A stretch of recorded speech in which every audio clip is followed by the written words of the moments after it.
Hi girls, welcome to today's workshop. Today we're going to discuss scales and why you shouldn't have this really negative mindset towards the scales. That's what I'm going to try and break with this workshop.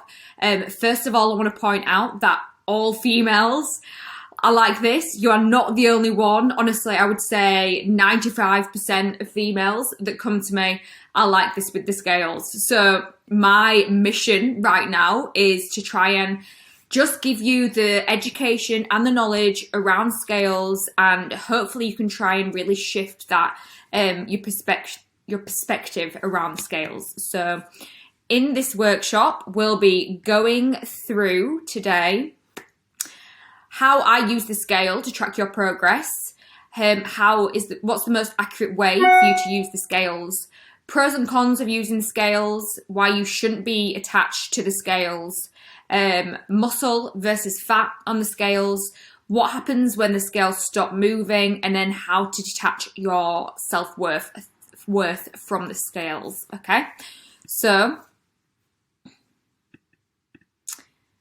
let's get straight in with how I personally use, as your coach, the scales and what the benefit of that is. So let me just try and shrink myself because I'm really, really large. There we go.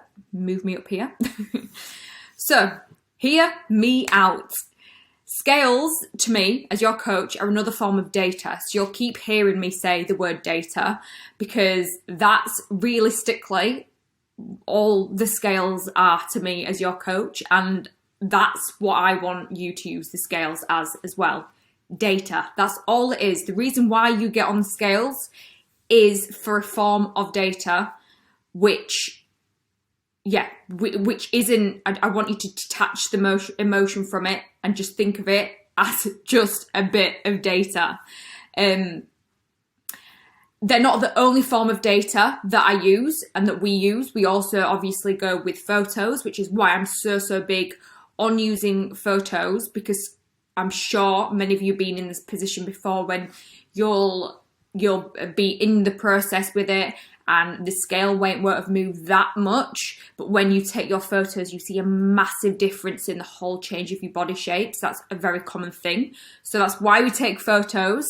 And then measurements as well. So scale weight, measurements and photos when we are doing this process are the three forms of data that we go from. So it's just a form of data to me as your coach.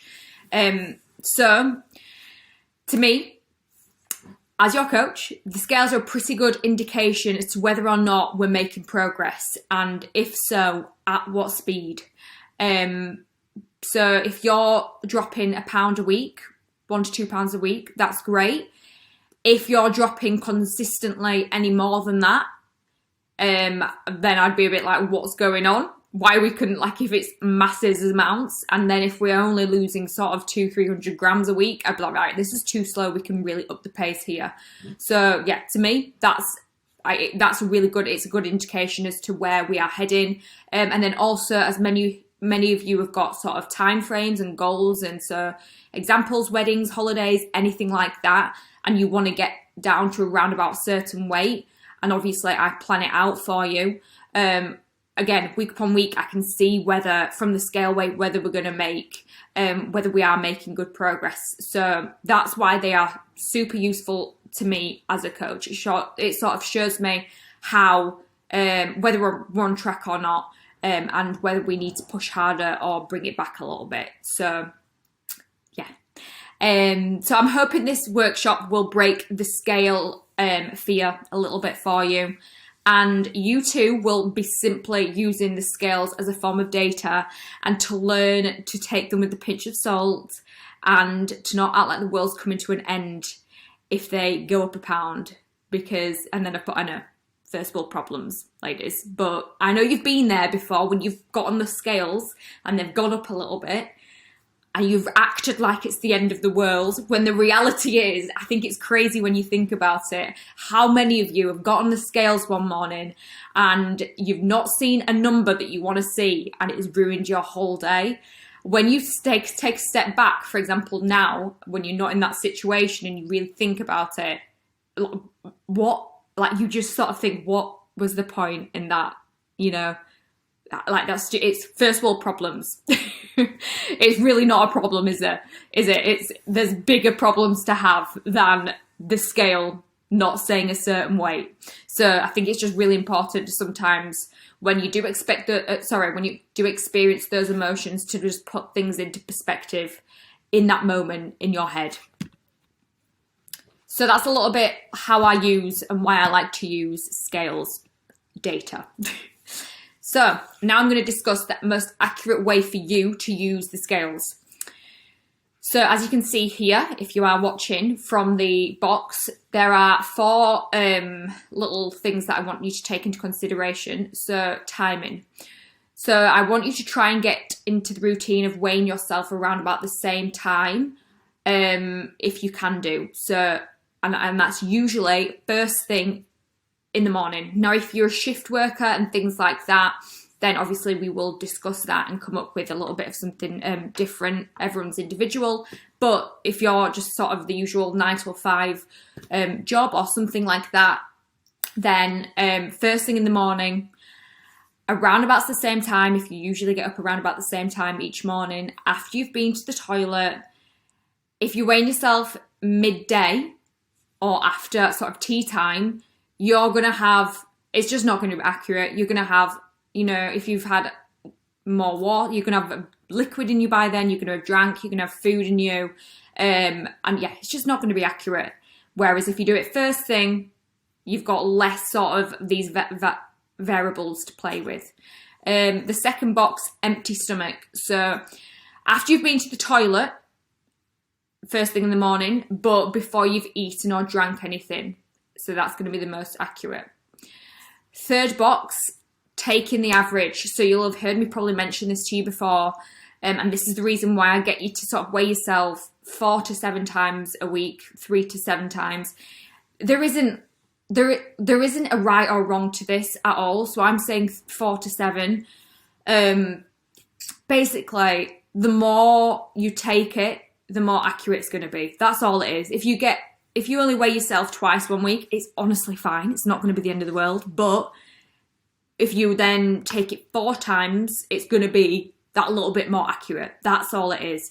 So I don't want you to think it's the end of the world and that you've got to weigh yourself every single morning without fail, or else there's no point in this. That's not what I'm saying at all. I'm just sort of telling you that the most accurate way to do this, to get your average weight, is sort of 4 is a nice sort of every other morning or so is a nice way of looking at it, I think. So yeah, and we take the average weight. So as you'll see, the spreadsheet does that for you. And the reason that we do that is to get away from these fluctuations. And I think it's a really nice way of doing it because our weight does fluctuate. Again, you'll hear me say this again and again. It fluctuates due to so many different reasons, especially as females. And I think once you understand that and once you can see that, especially on a spreadsheet, it will very rarely be the same each day. And you can just sort of take a step back and look at your average. It just really takes the stress away of those little fluctuations that usually play mind games with you. So that's why I like to do the average weight. And yeah, it's just much more accurate as well. And then the 4th box, I put naked. So no clothes, no shoes. Again, that's the most accurate. So if I were to sum that up in a sentence, it would be first thing in the morning, after you've been to the toilet, before you've drank anything and eaten anything, naked, 3 to 7, say, days a week. So that's going to be the most accurate way for you to weigh yourself. So the pros of using the scales. So first of all, as I've sort of mentioned, it helps me as your coach see progress. If you're not taking scale weight, it's hard for me to see, as your coach, to know if the plan's working or not until a couple of weeks have passed and I could then see physical changes. So for example, if you have been with me for 2-3 weeks and you're not weighing yourself, then it might not be until sort of week 6 where we see any different. Obviously, everyone's individual, but what I'm trying to say is that it can sometimes take a lot longer physically to see the difference versus scale weight. So if you've lost, for example, if you've lost, say, 2-3 pounds, visually, you're not really going to be able to tell the difference. So I'm not going to be able to know whether our plan is working or not until sort of week 4, 5, 6, which is quite far down the line. So yeah, it just gives me a good indication as to where we're at the moment. And it's easier short term for me to see what is happening if I have your scale weight, another form of data. Yeah, so basically it's easier for me to see what's going on. Number 2, can put a number on how much body fat you have lost, which I think is quite a nice way to look at it as well. When you've lost a considerable amount of body fat, it can be very rewarding to know exactly how much. This is actually something that I really used to love doing in the gym with clients. So, and you can absolutely do this one if you've lost a considerable amount of body fat or weight in general, to be honest. So, for example, when a client sort of hit like a 5 kilogram mark, I'd go up and get the 5 kilogram dumbbell and I'd be like, hold that, that's what you've lost. And I think it's not until you actually hold it, like, wow, yeah, that's like a considerable amount of weight. I'm like, yeah, can you imagine like walking around with that all day? That's what you were doing a couple of like months ago. So, yeah, and so without that, you wouldn't know. So I think that it can be quite rewarding in that sense. So yeah, I dare you to do that the next time you sort of lose a considerable amount of weight. Go and try and lift the dumbbell or even like a plate in the gym. Do you know what? Even 2 kilograms, even if you go and lift 2 kilograms, I've done it before and I'm like, wow, yeah, when I've lost 2 kilograms, I'm like, wow, as if I've lost that. Like it's, no wonder I can run faster now. And then number 3, it tells you how aggressive your deficit is. So again, this kind of links in with the other 2. So you may be losing half a pound a week. You might be losing 2 pounds a week. And then from this, you and I will both know how big or how aggressive your calorie deficit is. And then from this, we can either, like I said, I'll either be able to speed it up by making the deficit bigger or slow it down if needed, just by increasing food a little bit. So yeah, it really does sort of, even though it's not the be all and end all at all, in terms of the whole process, it really, really helps me out. It tells me where we are at and if the plan is working. So the cons of using the scales, number 1, they don't just weigh body fat, and I love to tell you this. I'm sure you'll have heard me say this to you in your check-in if you've mentioned scales to me. I'm like, stop right there. They do not just weigh your body fat, they weigh everything. So the next time you get on the scales, I'll tell you what, get on the scales and then get off the scale and then drink 2 pints of water and then get back on the scale and the scale weight will have gone up. So, you know, and I just think so many of us forget that it's actually weighing it's weighing everything.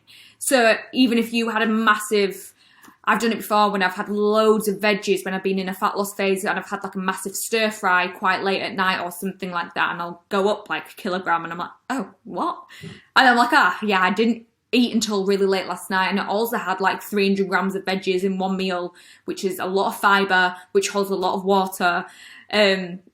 So yeah, but I mean, that's just one example. There's so many reasons why we have these fluctuations. So yeah, if you've got more food in your stomach still, then, you know, the scales are going to weigh that.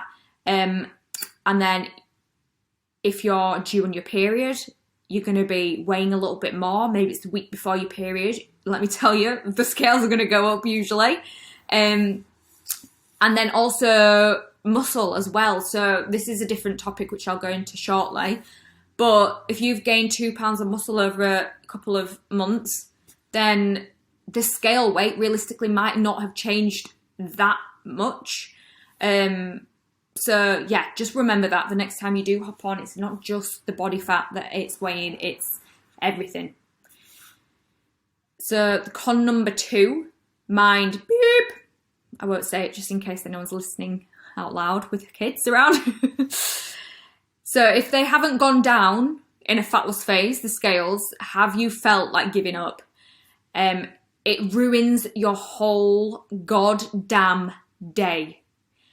You all have felt like this, and this is what I'm hoping we can change. Don't let the scales play with your emotions. They aren't weighing just your body fat. And guess what? If you have gained some body fat, this is another favourite point of mine. If you've gained some body fat, you can lose body fat. Body fat is not permanent. Weight is not permanent. So if you went on a holiday and gained 1 to 2 pounds of fat, honestly, it's no need to kill yourself or panic, because that is not permanent. It can come back down quite easily. So I think so many of us females feel like fat gain is literally, or weight gain is the end of the world.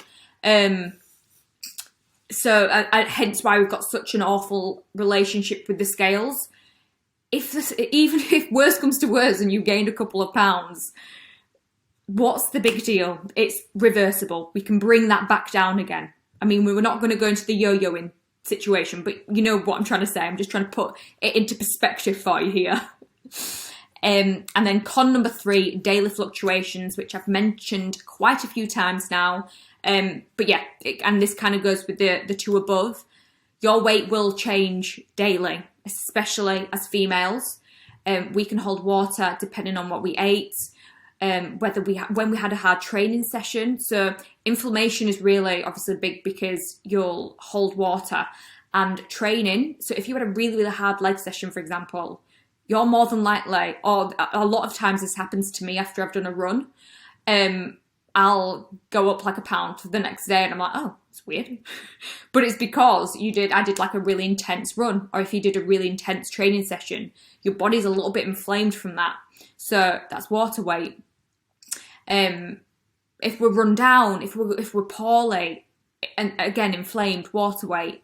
If you are at a certain stage in your cycle, for example, a lot of times it's the week before, then you're going to gain another 1 to 2 kilograms the week before. Or if you're on a fat loss phase and you've hit a plateau for that week, it probably will be because your weight's fluctuating. So like I said, this is why I go off averages, and I've made that very clear now, haven't I? I've drilled that into you. But yeah, so those are the 3 cons that I've come up with there. Ditch the attachment. So next up, ditch the attachment. Leading on from previous, scales aren't weighing your fat alone. They also aren't telling you if you're worth happiness or not. If you deserve, I think I was meant to say if you deserve happiness or not, or whether you look good naked. They're simply telling you your current scale weight at that very, very moment. Not even, I've put that day, but not even that day, at that very moment in time. So if you're disheartened because over time they haven't moved one bit, then take photos. Again, I'm going to keep drilling photos into you. And you'll be shocked at the difference of the photos. Body shape, your body shape will change with me throughout this process. Not just your weight, your body shape will. You'll get that gorgeous hourglass figure. You'll get curves in the right places.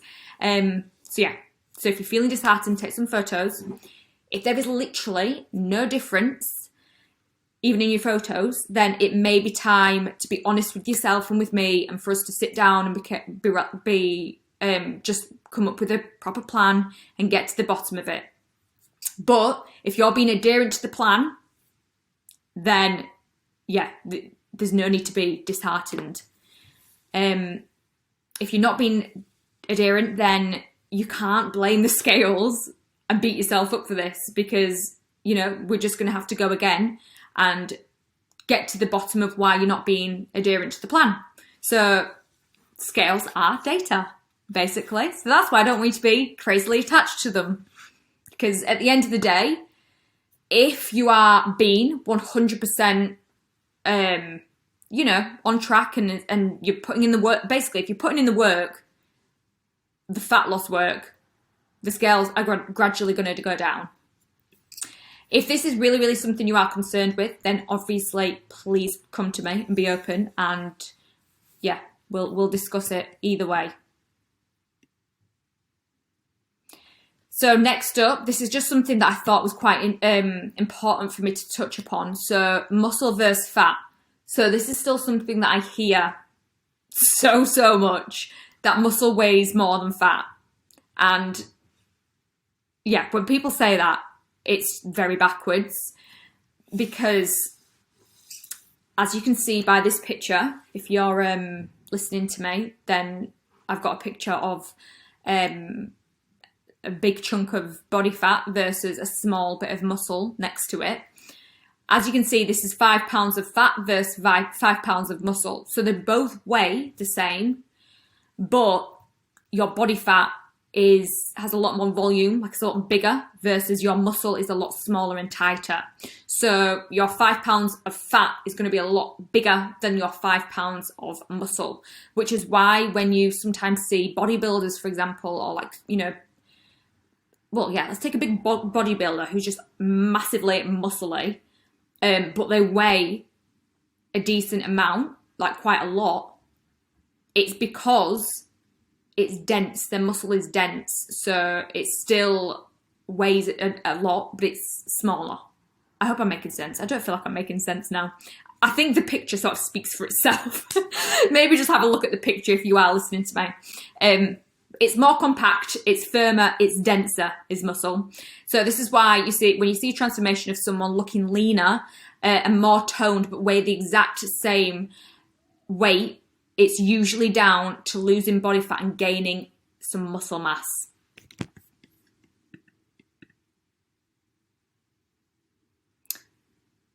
So muscle versus fat on the scales. So if I'm going to bring it back to the scales, so to be honest, this is like a whole another topic for another day.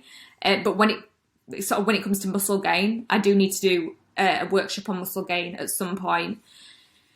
But honestly, girls, when it comes to muscle gain, it is such a long process. It takes such a long time, unless you are a complete beginner, which I've got many of you right now as complete beginners. You're in that ideal phase that is just absolutely magical. You're in the beginner's phase where you can gain quite decent muscle and lose body fat at the same time, whereas after a period of time, that's impossible. It just doesn't happen, or it does, but very, very slowly.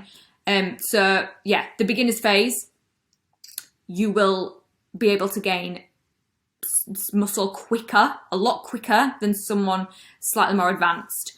So a beginner, for example, might be able to gain 1 to 2 pounds per month, maybe even a tiny bit more. A lot of it also depends on genetics, how you train, the intensity, your training program, your nutrition. So obviously all these things come down to it. But for someone who has been training longer, it slows down massively and could only be 250 to half a pound a month. So I'm telling this as many girls, step off the scales when they have a decent amount of body fat to lose and justify it as muscle gain. Sorry, I said that wrong. So basically, what I don't want you to do is step on the scale and to see it not move and say, oh, well, it's muscle, because more often than not, it usually isn't the case. If you've got a considerable amount of body fat to lose, if you are slightly, if you've got a more sort of moderate physique in the terms of like you're not fat. I'm trying to say this in a really nice way. If you don't have loads and loads of body fat to lose, then yes, it may be what you call body recompositioning, where you've gained more muscle and you've lost a little bit of fat. But at the end of the day, I'm sure you know yourself whether you've got a considerable amount of body fat to lose, sort of an unhealthy amount of body fat at the moment, then honestly, girls, more often than not, if the scales haven't moved, it won't be due to muscle gain. So I just wanted to clear that up. I'm sorry I didn't really explain that very well. I'll have to make another video on it. But yeah, basically, long story short, if you've got decent amount of body fat to lose, we should be seeing the scales trend down. Yeah, that's what I'm trying to get to. So don't justify it by saying it's muscle gain.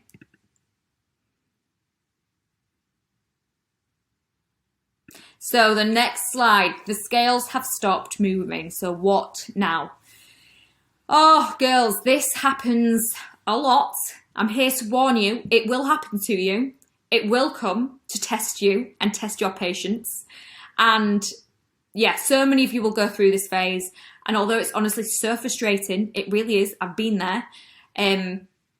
Knowing you're putting in the work and the scales aren't budging, it's a frustrating one, but I promise it will come. In fact, this is honestly one of my favourite parts of being a coach, is this when this happens, because you'll come to me and you're like, I'm so disheartened this week.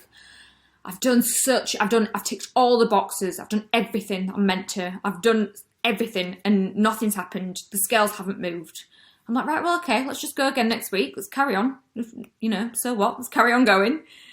Oh, fine, I will. And anyway, following week, I'll get a message or in the check-in, like, whoa, I dropped it. Wait, like I dropped 2 pounds all of a sudden out of nowhere. And I'm like, I told you. And yeah, they're always over the moon.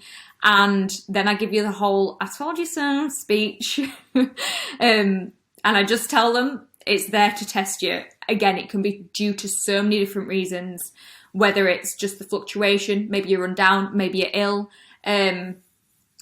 Maybe it's just the fact that fat loss has slowed down slightly due to, again, different reasons. It could be anything. But yeah, in those phases, you've got to be patient. If the scales have stopped moving for 1 week, then we usually hold it out. And then after, if we then hold it out for another week and still nothing's moved, then it's time for you to come to me and we'll make some changes to get the ball rolling again. But usually after 1 to 2 weeks, it's going to be moving again. It can actually be, I should probably mention as well, another reason why you might plateau sometimes is if you are tracking calories. It might be something as simple as you've underestimated a certain food, or if it's, for example, if you might be logging something a little bit wrong. It could be so many different things. But yeah, honestly, my advice: be patient. Patience is key. These times will come to test you, and it's usually, honestly, if you were doing it by yourself, this is usually when you'd quit. And that's why it's so powerful in these moments to have me here to tell you, hold it out, trust the process. It will come, I promise. So, yeah, it will come. These times come to test you. So the next up, your worth isn't put on scales. I'm sure you've heard this before, but I want to just ask you these questions, and I want you to remember this the next time you're feeling really, really negative towards the scales. So let me ask you these questions. Do you value your daughter, your sister, your friend for how much weight she weighs? If she were to tell you she'd gained 4 pounds, would you think any less of her? Do you love and value your friend or this female for her body and the way she looks? If you understood the science behind the fat gain, and of course understood that it is in fact reversible, would you panic as much?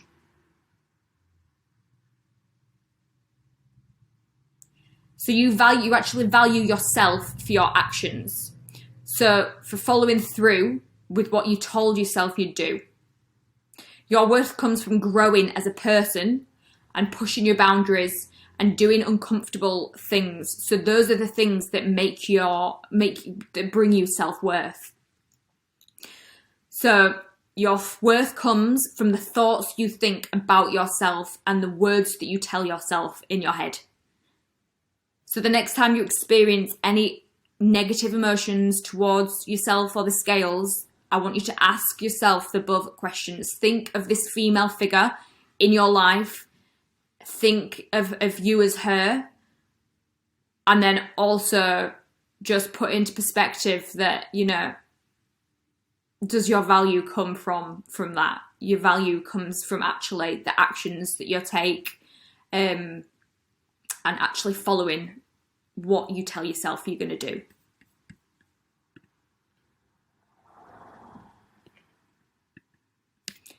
So that's all for this workshop. So what I want you to do is practice rewiring your thought process around the scales. So you may need to watch this video again, go back to certain bits to just really drill it in that the scales, it's just data, it's just weighing body, weight, not just fat.